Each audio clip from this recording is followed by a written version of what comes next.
Jeeva today பார்வையாளர்களுக்கு வணக்கம். இன்றைய நேர்காணலில் தேசிய தௌஹித் கூட்டமைப்பினுடைய ஒருங்கிணைப்பாளரும் தலைவருமாகிய பிஜே அவர்கள்.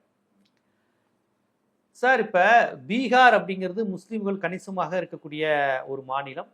இன்னும் சொல்லப்போனா ஒரு சோசியல் ஜஸ்டிஸ் இருக்கக்கூடிய மாநிலம். வட இந்தியாவாக இருந்தாலுமே ஒரு தமிழ்நாட்டினுடைய backward class reservation, BC reservation, இடஒதுக்கீடு இந்ததுக்கும் பேர் பெற்ற ஒரு மாநிலம். ஜெயபிரகாஷ் நாராயணனா இருக்கட்டும், கபூரி தாக்கூர் அவர்களாக இருக்கட்டும், லாலு பிரசாத் யாதவாக இருக்கட்டும், இவங்க எல்லாருமே ஒரு பேக்வர்டு கிளாஸ் உணர்வுடையவர்கள். இந்துத்துவ எதிர்ப்பு, அத்வானி எதிர்ப்பு, ரத யாத்திரை உள்ள வரக்கூடாதுன்னு மிகப்பெரிய ஒரு வரலாறு இந்துத்துவ எதிர்ப்புக்கும் ரொம்ப பேர் போன மாநிலம் தான் பீகார். இருந்தாலும் இப்ப அங்க பாஜக இந்துத்துவ அமைப்புகள் வேற மாதிரி கால ஊன்றி இருக்கிறார்கள். இந்த நிலையில் அங்க தேர்தல் நடக்குது. இந்த தேர்தல் பாஜகவுக்கு சார்பா இருக்குமா, இல்ல ராகுலுடைய அந்த வாக்கு திருட்டு பிரச்சாரம் ஈடுபடுமா, தேஜஸ்வி யாதவ் முதலமைச்சராக வருவதற்கு வாய்ப்பு இருக்கா? எப்படி பாக்குறீங்க? பீகார் தேர்தல் எப்படி வர வாய்ப்பு இருக்கு? கள நிலவரம் என்ன? பீகார் தேர்தலை பொறுத்த வரைக்கும் சென்ற தேர்தலில் நீங்கள் பார்த்தீங்கன்னு சொன்னால் ஆட்சிக்கு வந்த இந்த பிஜேபி கூட்டணிக்கும் எதிர்கட்சியில் இருந்த காங்கிரஸ் ஆர்ஜேடி கூட்டணிக்கு மத்தியில் உள்ள ஓட்டு வித்தியாசம் எடுத்துக்கிட்டீங்கன்னு சொன்னால் 37.26 என்டிஏ கூட்டணி, 37.23 வந்து இந்த கூட்டணி. அதாவது 2 பேரும் 37% தான். சின்ன ஒரு வித்தியாசத்துல தான் அந்த ஆட்சியை பிடிச்சாங்க. ஓட்டுடைய கணக்கு எடுத்துக்கிட்டோம்னு சொன்னா 37.26, இவங்க 37.23. அப்ப அந்த அளவு வித்தியாசத்துல தான் இவங்க வாங்கின வாக்கு. மொத்த ஓட்டுல 37.23 காங்கிரஸ் கூட்டணி வாங்குறாங்க, ஆர்ஜேடி கூட்டணி. என்டிஏ கூட்டணி வாங்குறது வந்து 37.26 தான் வாங்குறாங்க. அப்ப 2 பேருக்கு மத்தியில உள்ள வேறுபாடுகள் அந்த வாக்கு சதவீதம் எடுத்து பார்த்தாலும் ரொம்ப குறைவா இருக்கிறது. அதே மாதிரி சீட் எடுத்துக்கிட்டாலும் மொத்தம் வந்து 243 சட்டமன்ற உறுப்பினர்கள். தமிழ்நாட்டை விட ஒரு 9 கூட. தமிழ்நாட்டில் 234 தானே, 34. அங்கே வந்து 43 சீட்டுகள் அங்கே இருக்குது. 243ல் பிஜேபி கூட்டணி வந்து 125 ஜெயிக்கிறாங்க, காங்கிரஸ் கூட்டணி 110 ஜெயிக்கிறாங்க. சீட்டில் எடுத்துக்கிட்டீங்கன்னா 15 வித்தியாசம். ஓட்டு சதவீதத்தை எடுத்துக்கிட்டீங்கன்னு சொன்னால் 1% கூட இல்லை, 0.5% கூட இல்லை, 0.5% அளவு தான் வித்தியாசம் இருக்குது ரெண்டு கூட்டணிக்கு மத்தியில். ஆனால் எத்தனை சீட்டில் ஜெயிச்சாங்கன்னு எடுத்துக்கிட்டோம்னு சொன்னால் பிஜேபி கூட்டணி 125 சீட்டில் ஜெயிக்கிறாங்க, காங்கிரஸ் ஆர்ஜேடி வந்து 110 ஜெயிக்கிறாங்க. 15 சீட்டு வித்தியாசத்தில் இருக்கிறது. இந்த வகையில் தான் அந்த 10 சீட்டுங்கிறது ஒரு சின்ன ஒரு வித்தியாசம் தான் இந்த மாதிரி இருக்கிறது. இப்படி இருக்கிற நேரத்தில் வந்து இப்போ போட்டியிடும் போது அன்னைக்கு இருந்த மாதிரி இருப்பதை விட கடும் அதிருப்தி வந்து பிஜேபி மேலே இருக்குது. பொதுவாக ஆட்சியில் இருக்கிறவங்க மேலே ஒரு அதிருப்தி எப்பவுமே இருக்கும். யார் ஆட்சியில் இருந்தாலும் ஆட்சியில் இருப்பவர்களுக்கு எதிரான ஒரு கருத்து வந்து அதிகரிச்சிருக்கேன் எப்போவுமே. ஆட்சியில் இல்லாமல் இருக்கிறவங்களுக்கு விட ஆட்சியில் இருப்பவர்கள் தான் அதிக அதிருப்தியை சம்பாதிப்பாங்க. இப்போ இது வரைக்கும் அவங்க ஆட்சியில் இருந்ததுனால அது எந்த விதமான அதிருப்தியும் இல்லாமல் எவனாலும் ஆட்சி பண்ண முடியாது. அவங்க ஆட்சி முறையில் அதிருப்தி அடைந்த ஓட்டு வந்து 1% மாறினாலே அவன் ரிசல்ட் வேறையா போயிடும். 1% ஓட்டு மாறி விழுந்துட்டாலேயே 100க்கு 1 மாறி விழுந்தா கூட ஆட்சி மாற்றம் இங்கிட்டு வந்துடும் எல்லாமே. அவ்வளவுக்கு உள்ள விஷயம் இருக்குது. அப்போ அந்த மாதிரி இருக்கிற நேரத்தில் இப்போ மொத்தம் வந்து பீகாரில் வந்து மக்கள் தொகை பார்த்தீங்கன்னு சொன்னால் ஒரு 10.25 கோடி பேர் ஜனத்தொகை. 10.40ங்கிறாங்க, 10.25 வச்சுக்கிறோம். 10.25 கோடி பேர் தான் அங்கே உள்ள மக்கள் தொகை இருக்கிறாங்க. அதில் முஸ்லீம்கள் மாத்திரமே 1.25 கோடி பேர் இருக்கிறாங்க. அதாவது 17%. முஸ்லீம்கள் வந்து மொத்த வாக்கில் வந்து 17% இருக்கிறாங்க. அதே மாதிரி வந்து யாதவர்கள் வந்து அதிகாரப்பூர்வமாக கணக்கு எடுக்கப்படாட்டா கூட சமூக அமைப்புகள் மூலமாக எடுக்கப்பட்ட கணக்கு பிரகாரம் 14லேருந்து 15% இருக்கிறாங்க. அவங்க முஸ்லீம்கள் ஒரு 17, இவங்க ஒரு 14 என்ன ஆச்சு, 31% ஆயிடுச்சு. அப்போ அது போக தலித்துகள் ஒரு 15 இருக்கிறாங்க. அப்போ 42% வந்துடுது. இவங்கெல்லாம் ஒரு சாலிடாக ஓட்டு போட்டா, வேற ஜாதி ஓட்டே வேணாம். முஸ்லீமு, தலித்து, யாதவர் மாத்திரம் ஓட்டு போட்டாலேயே ஏற்கனவே 37 தான் வாங்கியிருந்தாங்க காங்கிரஸ் கூட்டணி. இவங்க வந்து எல்லாருமே சாலிடாக ஓட்டு போட்டாங்கன்னு சொன்னால் இப்போ 42 வாங்கிட முடியுது. 37 வாங்கி அவங்க ஆட்சிக்கு வர 37-26 வாங்கி தான் பிஜேபி ஆட்சிக்கு வந்திருக்கிறான். இவங்க 38 வாங்கினாலும் ஆட்சிக்கு வந்துடலாம்.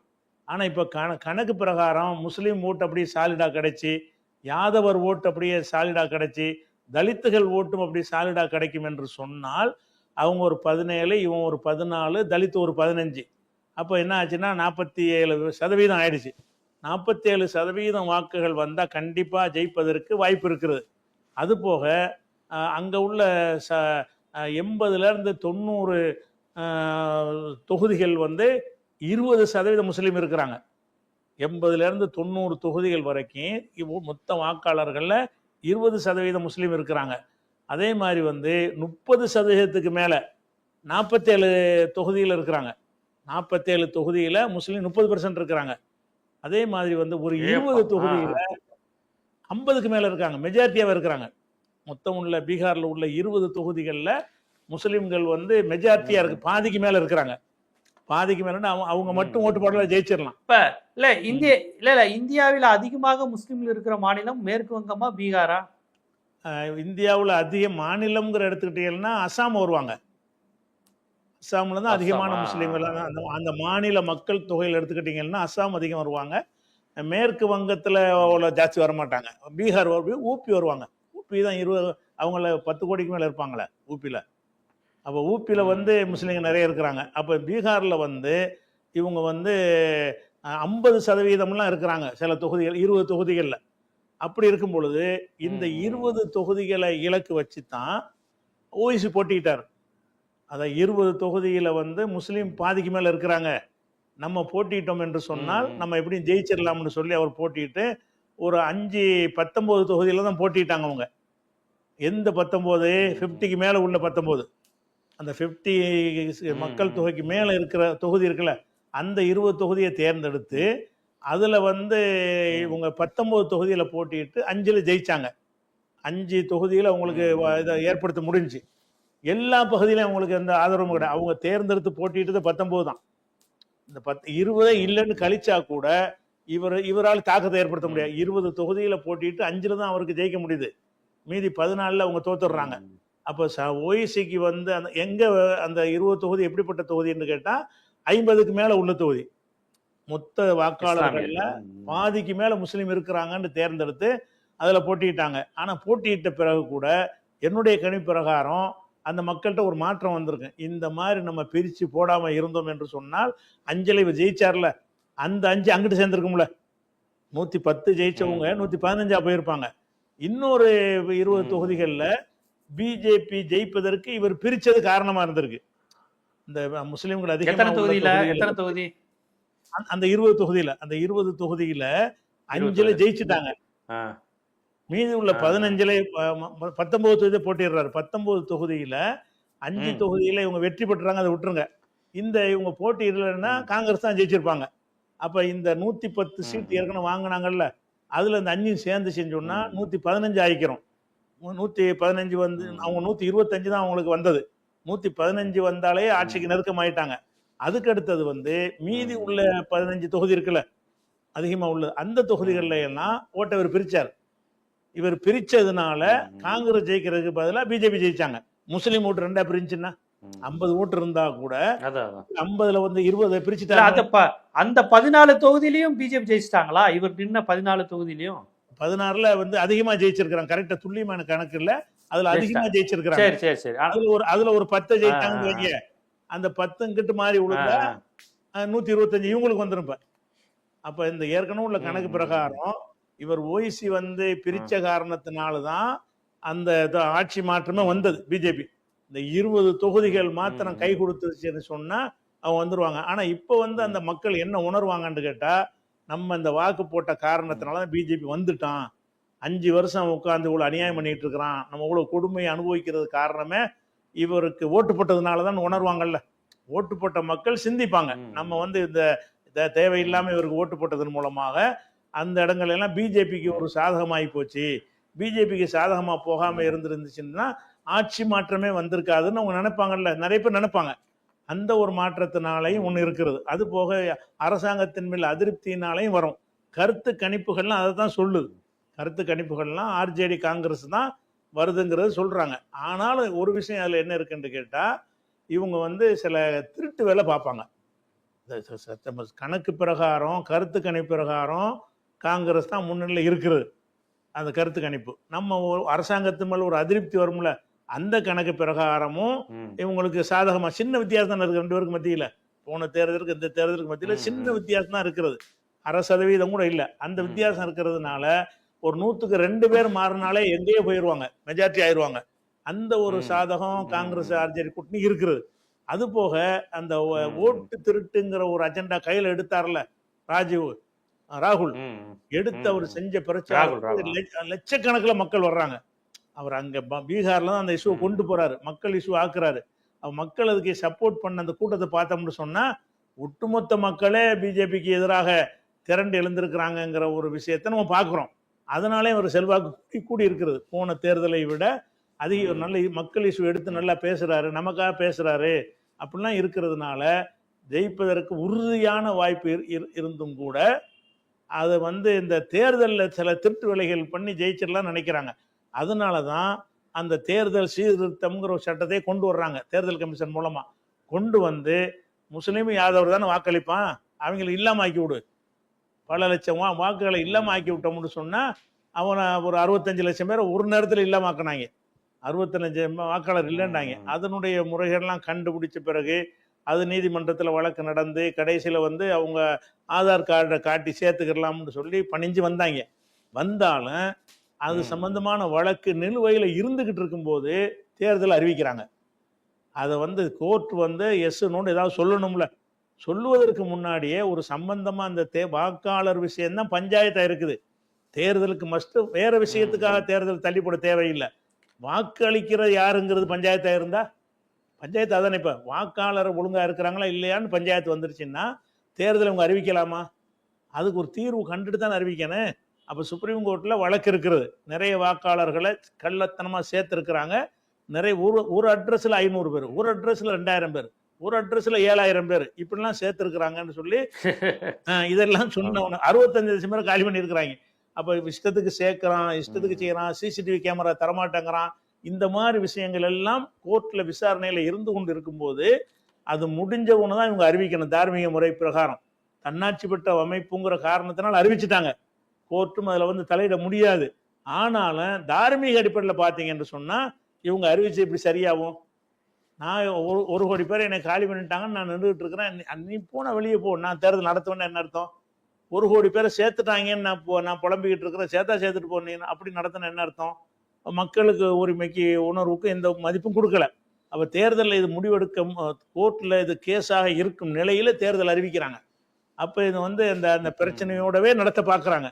அந்த கள்ள ஓட்டை வச்சே தேர்தல் நடத்தி முடிச்சிடணும், நீக்கப்பட்ட வாக்காளர் நீக்கினதாவே இருக்கட்டும் அப்படின்னு சொல்லி தேர்தல் நடத்தினார்களே. ஆனால் அது உங்களுக்கு சாதகமாமை வாய்ப்பு இருக்கிறது. ஏன்னு கேட்டா நிறைய ஊர்களில் ஒரு 1000 2000 கூட சேர்த்து வச்சிருக்கிறாங்க. அவன் போய் ஓட்டு போட்டானாலே அது ஒரு 10% தான் போதுமே. 10% வாக்காளர்கள் இவங்க சேர்த்துட்டாங்க என்று சொன்னா அந்த இருக்கிற அதிருப்தி அது குறைச்சிரும், பேலன்ஸ் பண்ணிரும், மாத்திரும். அந்த மாதிரியான ஒரு அடிப்படையில் என்ன செய்யறாங்கன்னா தேர்தலை சந்திக்கிறாங்க. அந்த ஓட்டு திருட்டுக்கு தீர்வு காணாத காரணத்தினால அவங்க ஜெயிச்சிடலான்னு ஒரு கணக்கு பண்ணி தேர்தல் கமிஷனை வச்சு யூஸ் பண்றாங்க. ஆனாலும் இப்போ விழிப்போடு இருக்கிறாங்க. காங்கிரஸ் பூத் கமிட்டிலாம் அந்த திருட்டு ஓட்டெல்லாம் போட முடியாத அளவுக்கு அதுக்கெல்லாம் ட்ரைனிங் கொடுத்து அந்த ஒரு அட்ரஸ்லேருந்து வர்றான்னு வைங்கள, ஒரு அட்ரஸில் போட்டு என்னடான்னு கேட்டு என்ன செய்யறது, அவனை வாக்களிக்க விடாமல் பிரச்சனை ஆக்குவாங்க. பூத்தில் வாக்களிக்க வரும் பொழுது என்னடா உனக்கு அதே அட்ரஸ்னா என்னடான்னு சொல்லி நாங்கள் இதை அப்ஜெக்ஷன் பண்ணுறோன்னு ரிஜிஸ்டர் பண்ணுவாங்க. அந்த தேர்தல் அதிகாரி அந்த வாக்களிக்க விடாமல் மறுக்கக்கூடிய நிலையை உண்டாக்கலாம்.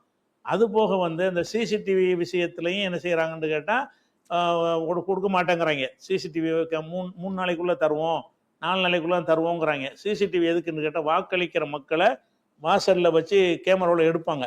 அந்த விஷயங்களை 10 நிமிஷத்தில் 10,000 ஓட்டு போடுற மாதிரி பதிவு காட்டி விட்டுருவாங்க. கடைசி நேரத்து வேலைகள் ஒன்று நடக்கிறது. இந்த வேலைகள் செஞ்சார்களேயானால் பிஜேபி ஜெயிக்க முடியும். இந்த வேலைகளை செய்ய முயற்சி பண்ணுறாங்க. இவங்க எதிர்கட்சிகள் கண்குத்தி பாம்பாக பார்த்துக்கிட்டு இருந்தாலும் அதையும் தாண்டி ஒரு 10-15% தான் இவங்களை தடுக்க முடியுதே தவிர அதையும் தாண்டி எல்லா விதமான திருட்டு வேலைகளையும் தேர்தல் கமிஷன் செய்கிறது. அதன் காரணமாக மாற்றம் வந்தாலே தவிர இயல்பாக தேர்தல் நடக்கும் என்று சொன்னால் பிஜேபி அதில் பாதாளத்துக்கு போயிடும். அதுபோக கூட்டணிக்குள்ள ஒரு ஒருங்கிணைப்பு கிடையாது. நிதிஷ்குமாருக்கு அவங்களுக்கு இப்ப சமமா பிரிக்கிறாங்க பாருங்க. ஒண்ணுமில்லாத கட்சி பிஜேபி பீகார்ல அன்னைக்கு. ஆமா ஆமா நிதிஷ்குமாருக்கு ஆமா பாதி பாதி அவன் வந்து இயற்கையாக பொருந்தாத கூட்டணியா போயிரும்ல. நம்மள டம்மி பண்றாங்க, ஆமா இந்த பலத்தை குறைக்கிறாங்கன்னு நினைக்கும் பொழுது பிஜேபி போட்டியிடுற தொகுதியில் ஆர்வமா வேலை செய்ய மாட்டான். முந்தி இருந்த மாதிரியான ஒரு இலக்கம் கூட்டணிக்குள்ள இருக்காது. அதே மாதிரி அந்த பஸ்வானுடைய மகன் என்ன செய்யறாருன்னா, அவரு சீட்டு பெறத்துல இன்னும் பிரச்சனையாக்கிட்டு இருக்கிறாரு. வேட்பாளர் அறிவிப்பதிலேயே ஒரு 2 பேர் அறிவிச்சிருக்கிறாங்க சில தொகுதிகளுக்கு. அவங்க தொகுதி பங்கீடு ஆகாமைய பிஜேபி அறிவித்த தொகுதிக்கே நிதிஷ்குமார் வேட்பாளர் அறிவிக்கிறான். அந்த பஞ்சாயத்து ஓடிக்கிட்டு இருக்கு. அந்த பிரச்சனைகள் இருக்கிற ஒரு நேரத்துல வந்து அந்த தொகுதி யார் யாருக்கு என்னங்கிறதெல்லாம் பினிஷ் ஆகிற விஷயத்துல சண்டை ஏற்பட்டு பிரிந்து விட்டார்கள்னு சொன்னா இன்னும் அதுல பலத்துக்கு போயிடும். இதெல்லாம் பேசி கீசி ஒழுங்கான முறையில் அது வந்து விட்டால் இருக்கிற கல நிறுவத்தின் பிரகாரம் பிஜேபி கூட்டணி 100க்கு கீழே தான் வருவாங்க. 100 சீட்டுக்கு மேல வரவே முடியும். கூட்டணியை சேர்த்து வர முடியாது. ஆனா இந்த திருட்டு வேலை பண்ணாங்கன்னு சொன்னா சின்ன மெஜாரிட்டியில ஆட்சி வர்ற மாதிரி காப்பாத்துறதுக்கு வேலையை செய்வாங்க தேர்தல் முடிவு அறிவிக்கிறதுல. அதனால முஸ்லீம் ஓட்டு வந்து ஓய்சிக்கு ஜாஸ்தியா பிரிக்க இயலாது. ஏன்னா ஒருக்கா பட்டுட்டதுனால அதை விளைவு விளங்கிட்டாங்க. நம்ம ஆர்வத்துல ஓட்ட போட்டதுனால அவன் ஆட்சிக்கு வந்துட்டான், இவருக்கு போடுறது வேஸ்ட், இவருக்கு போடுறது பயனற்ற, சமுதாய நன்மைக்கு அது பயன் தரலன்னு விளங்கி கொண்டு மாத்தி போட்டாங்கனால முடிஞ்சு வச்சு கதை. அந்த ஓட்டு திரும்பினாலே போதும், வெற்றி வந்துடும். அது போக நிறைய இவருக்கு ஆதரவு பெருகி இருக்கிறது ராகுலுக்கு. இப்ப அங்க வந்து 15 விழுக்காடு ஒடுக்கப்பட்ட ஒரு தலித் மக்கள் வாக்குகள் இருக்கு. சிராக் பஸ்வான், ராம்விலாஸ் பஸ்வானுடைய மகன் கூட்டணி பிஜேபியோட இருக்கு. தலித்துகள் வாக்குகள் ராகுல் காந்திக்கு வருமா, மோடிக்கு வருமா? அதாவதுங்க, ராம்விலாஸ் பஸ்வானுடைய அந்த சிராக் பஸ்வான் அவரை பொறுத்த வரைக்கும் அவங்கெல்லாம் தலித்துக்காக போராடின ஒரு போராளி ராம்விலாஸ் பஸ்வான், அதில் மாற்றுக்கிறது இல்லை. ஆனாலும் எப்போ இவங்க பிஜேபி எதிர்ப்புலே வளர்ந்த ஒரு சமுதாயத்தை பிஜேபிக்கு பல்லக்கு தூக்குற ஒரு சமுதாயமாக இவங்க மாற்றினாங்களோ அப்போ தலித்து மக்கள் கைவிட்டு போயிட்டாங்க. இந்த கிருஷ்ணசாமிக்கு பின்னாடி எவ்வளோ தலித்து மக்கள் ஒரு காலத்தில் இருந்தாங்க, பெரிய மாநாடுலாம் நடத்தினாரு. இன்னைக்கு யாராச்சும் பின்னாடி இருக்கிறாங்களா? அவர் பின்னாடி இல்லை. திருமாவுக்கு பின்னாடி இந்த சமுதாயம் இருக்கிறாங்க, அது கிருஷ்ணசாமிக்கு பின்னாடி அந்த சமுதாயம் இல்லை. அப்போ ஏன் இல்லைன்னு கேட்டால் மாயாவதிக்கு பின்னாடி இல்லை, ஊபியில் ஏன் இது ஒரு கட்டத்தில் இருப்பாங்க. இவங்க எப்போ அடகு வைக்க ஆரம்பிச்சிடுறாங்களோ, பிஜேபியோட போய் சேர்ந்துடுறாங்களோ, அந்த பிஜேபி வந்து நம்மளை படிக்கக்கூடாதுன்னு சொன்ன ஒரு கட்சி, நம்மளுக்கு இடஒதுக்கீடை மறுக்கிற கட்சிங்கிறது ஆளை பதிஞ்சிருக்கு தலித்து மக்களுக்கு. அவங்களோட நீ 10 சீட்டுக்காக போய் சேர்ந்தேன்னு சொன்னா நான் எதுக்கு உனக்கு போடணும் அப்படின்னு சொல்லி 15% தலித்துகள்ல 1-2% தான் இவங்களுக்கு கிடைக்க முடியும். 15% சில பேர் இருப்பாங்க, ஆனா எல்லாரும் வெளிப்படைய மாட்டாங்கல்ல. ஆனால் 15% பாதிக்கு பாதி கூட உங்களுக்கு பிரிக்க முடியாது. பிஜேபியோட நீ சேர்ந்ததுக்கு பிறகு நான் எப்படி உன்னை ஆதரிப்பேன் அப்படிங்கிறது தான் தலித்து மக்களுடைய. ஏன்னா பிஜேபி காரங்களை இந்த தலித்து மக்களை வந்து முஸ்லீம்கள் மாதிரியே மாட்டு விஷயத்தை நிறைய பேர் கொண்டிருக்கிறாங்க. அதே பீகார்ல மாடு சாப்பிட்டா, மாடு வச்சிருந்தான்னு சொல்லி தோலை உரிச்சு இதெல்லாம் நிறைய தலித்து மக்களுக்கு எதிராக நடந்திருக்கிறது. அதெல்லாம் உங்களுக்கு ஆழமா பதிஞ்சிருக்கிறது. அதனால தலித்து மக்களுடைய ஓட்டை பெறுவதற்கு இந்த பஸ்வான் மகன்னால என்ன செய்யாது, முடியாது. அது ஒரு விஷயமாச்சு. அதனால ஒண்ணும் முடியாது. அதை நிதிஷை பொறுத்த வரைக்கும் அவருக்கு ஒரு பேர் வச்சுட்டாங்க அங்க. என்னன்னு கேட்டா அத அந்தர் பல்ட்டிக்கு உதாரணம் நிதிஷ்குமார்னு வச்சுட்டாங்க. அவர் நம்பகமான ஒரு ஆள் இல்ல, பிஜேபியோட கூட்டணி வச்சு ஜெயிப்பாரு, அடுத்த நாள் லாலுவோட சேர்ந்து ஆட்சி அமைச்சுக்கிடுவாரு. லாலுவோட கூட்டணி வச்சு ஜெயிப்பாரு, அடுத்த நாள் பிஜேபியோட பேரம் பேசி ஆட்சி உண்டாக்கிடுவாரு. அப்ப ஆட்சியை செய்வதற்காக வேண்டி 1/2 மணி நேரத்துல மாறுவார். 1/2 மணி நேரத்துல மாறுற அளவுக்கு உள்ள ஒரு ஆளு, ஒரு நிலையற்ற ஒரு ஆளுங்கிற ஒரு கருத்து அவருக்கு இருக்கிறதுனால அவருக்கு வந்து நிறைய இந்த பின்னடைவு தான் அவருக்கு இருக்கும். அவர் பெருசா வந்து சோபிக்க முடியாது. இந்த தேர்தல் கமிஷன் கள்ளத்தனம் பண்ணாலே தவிர அவங்களால வந்து ஜெயிக்கவே முடியாது.